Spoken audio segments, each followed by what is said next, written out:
Assalamualaikum warahmatullahi wabarakatuh. Baik, sekarang kita memasuki pelajaran ilmu pengetahuan alam atau IPA ya, untuk paket B. Sebelum itu, Bapak Ibu diharapkan untuk mempersiapkan alat tulisnya berupa kertas dan pulpen. Barangkali ada kata-kata yang belum paham, setelah saya uraikan nanti Bapak Ibu boleh bertanya, baik itu di kolom chat grup atau japri, boleh gak ya? Baik, sekarang kita masuk ke modul 4, yaitu tentang organisasi kehidupan. Baik, kita di unit 1. Saya di sini ya. Unit 1 kita membahas tentang sel, bagian terkecil dari organisme atau makhluk hidup, di mana sel merupakan bagian struktural dan fungsi terkecil penyusun tubuh makhluk hidup. Meskipun berada pada tingkatan terendah dalam hierarki organisme kehidupan, sel mampu menjalankan semua fungsi kehidupan.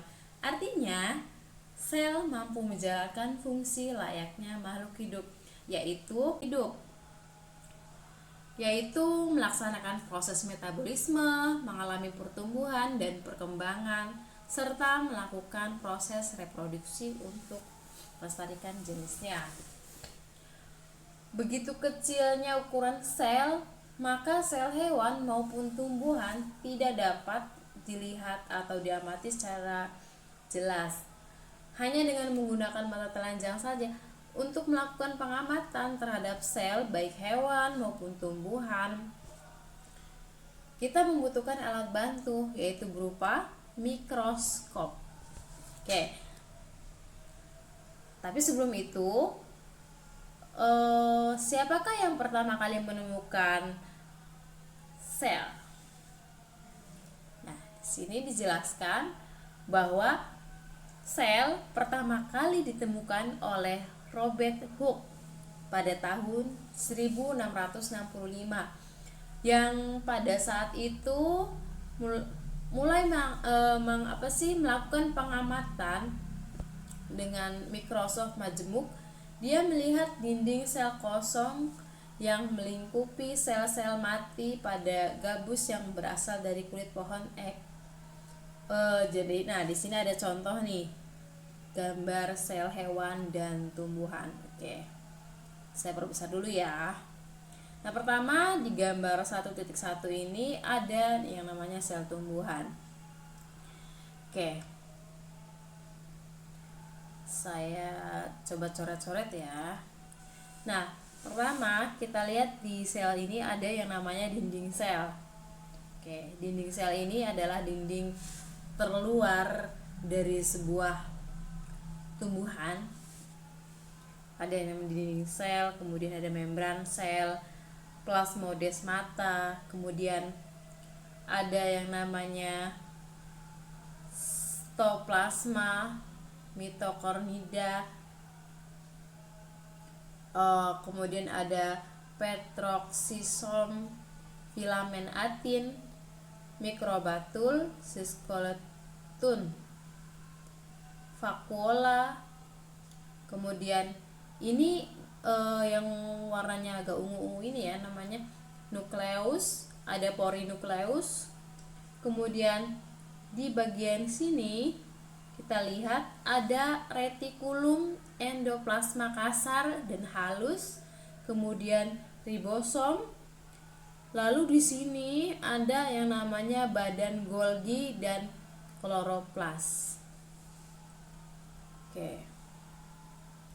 Baik, sekarang kita beralih ke sel hewan. Hampir sama dengan sel tumbuhan yang tadi ya. Nah, di sini juga ada yang namanya membran sel. Ada berapa tadi? Tuh, nukleus dan porinukleus. Warnanya sama juga, agak keunguan ya. Kemudian ada retikulum, endoplasma kasar dan halus, badan Golgi, kemudian mitokondria dan seterusnya.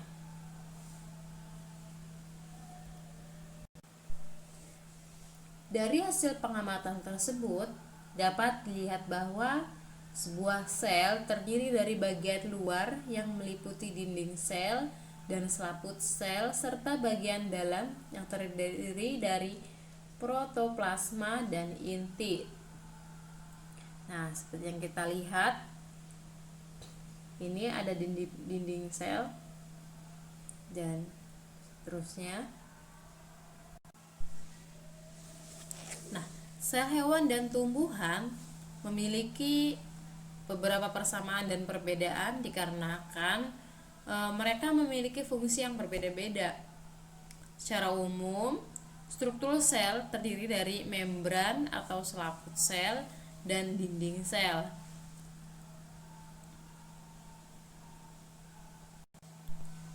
Kemudian ada inti sel atau sering kita sebut nukleus, serta protoplasma yang terdiri dari nukleoplasma dan sitoplasma. Nukleoplasma adalah cairan yang ada pada inti sel, sedangkan sitoplasma cairan yang berada antara membran sel dan inti sel yang di dalamnya terdapat organel-organel sel yang berfungsi berbeda-beda. Nah, berikut struktur organel-organel sel dan fungsinya. Nah, Bapak Ibu bisa lihat bersama, yang pertama itu ada yang namanya membran atau selaput sel dan dinding sel. Dinding sel itu hanya terdapat pada sel tumbuhan, kemudian bersifatnya kaku sehingga memberi bentuk pada sel, dan yang ketiga melindungi seluruh isi sel. Kemudian membran atau selaput sel membungkus seluruh isi sel, berfungsi untuk melindungi seluruh isi sel, bersifat semi permeabel atau hanya bisa dilalui air dan zat-zat tertentu yang larut. Kemudian bersifat untuk mengatur transportasi zat-zat dari sel yang satu ke sel lainnya. Yang kedua, sitoplasma merupakan koloid yang mengisi seluruh bagian sel di dalam sitoplasma. Selain terlarut zat makanan dan zat-zat lainnya, juga terdapat organel-organel sel yang memiliki fungsi masing-masing. Adapun organel tersebut antara lain, yang pertama ada vakuola organel sel yang berisi garam organik dan zat hasil metabolit sekunder serta berisi enzim dan butir pati. Organel ini ditemukan di sel tumbuhan. Fungsi vakuola adalah sebagai penyimpan cadangan makanan, penyimpanan sisa metabolisme, dan membangun turgor sel. Vakuola pada sel hewan cenderung sangat kecil, di mana keberadaannya sering tidak diperhatikan, sedangkan vakuola pada sel tumbuhan sangat besar. Kemudian ada peroksium. Peroksium adalah organel sel yang memiliki membran tunggal dan bentuknya mirip seperti lisosom. Ya. Kemudian retikulum endoplasma adalah organel sel yang memiliki membran ganda dengan bentuk seperti jala yang berdekatan dengan inti sel. Ya. Kemudian ada mitokondria, yaitu organel sel yang memiliki peranan penting dalam sel hewan dan tumbuhan.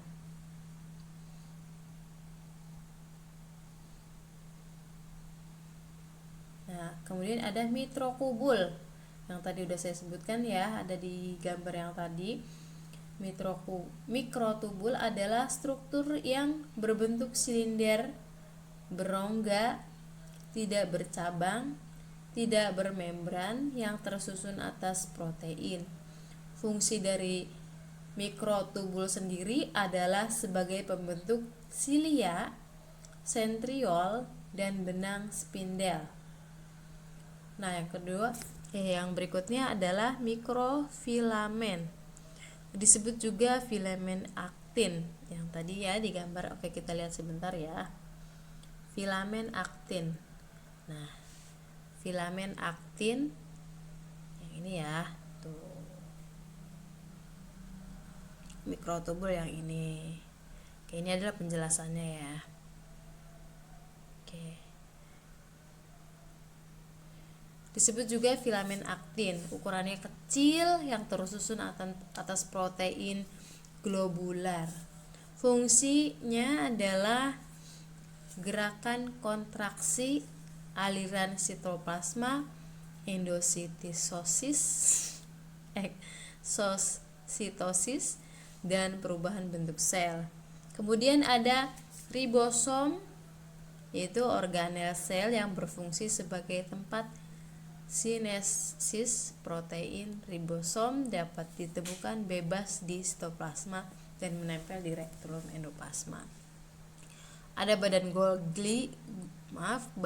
Golgi atau aparatus Golgi adalah organel sel yang berbentuk seperti tumpukan membran dengan bagian ujungnya yang menggelembung akibat tersisi protein dan zat lain yang berasal dari rektum endoplasma.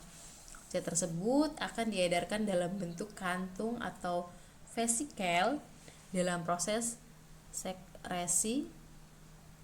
Fungsi badan Golgi selain itu adalah untuk membentuk membran sel dan juga membentuk lisosom. Nah, lisosom sendiri adalah organel sel yang tersusun atas enzim hidrolitik yang berfungsi untuk proses pencernaan sel, autofagi, dan autolisis. Nah, ada sintrosom, yaitu bagian yang berbentuk bulat kecil yang terletak di salah satu kutub inti sel. Organel ini hanya dijumpai di sel hewan yang memiliki fungsi sebagai reproduksi sel. Kemudian ada kloroplas, adalah organel sel yang memiliki pigmen warna hijau yang disebut dengan klorofil. Nah, klorofil biasanya di tumbuhan itu ada. Fungsi kloroplas adalah sebagai tempat berlangsungnya proses fotosintesis. Kumpulan dari kloroplas dikenal dengan plastida. Baik, yang ketiga yaitu inti sel. Inti sel terdapat di semua sel kecuali sel darah merah atau eritrosit. Inti sel tersusun atas membran inti yang memiliki pori dan berfungsi melindungi inti dan tempat keluar masuknya substansi inti. Kemudian ada cairan dalam bentuk sel nukleoplasma yang terdapat DNA, RNA, dan anak inti sel atau nukleus. Kemudian ada DNA dan RNA sendiri yang merupakan pembawa sifat keturunan. Ya, suka di Bapak Ibu pernah dengar kan ya, suka tes DNA kayak gitu ya. Nah, kenapa tes DNA itu kita bisa tahu gitu, dia itu anaknya siapa gitu ya, bapaknya siapa, ibunya siapa ya, yang kayak di sinetron gitu ya Bapak Ibu ya. Nah, karena memang DNA dan RNA itu merupakan pembawa sifat keturunan dari orang tuanya. Termasuk manusia juga ya, ada DNA-nya dan RNA juga. Kemudian secara keseluruhan inti sel berfungsi semua aktivitas sel. Ya, baik. Ini saya rasa cukup ini saja yang bisa saya sampaikan di unit 1. Kalau terlalu banyak dipaparkan mungkin kita bisa menghabiskan durasi yang cukup banyak. Selanjutnya kita masuk ke tanya jawab ya. Bapak Ibu mungkin bisa berkomentar di chat WhatsApp grup atau di chat pribadi, boleh deh. Kemudian setelah pemaparan ini dan tanya jawab, saya akan memberikan sedikit penugasan, hanya refleksi saja, hanya mengetes barangkali pemaparan saya ini nyantol atau tidak ya. Sedikit saja. Terima kasih atas waktunya. Saya akhiri. Assalamualaikum warahmatullahi wabarakatuh. Aplaus untuk Bapak Ibu sekalian.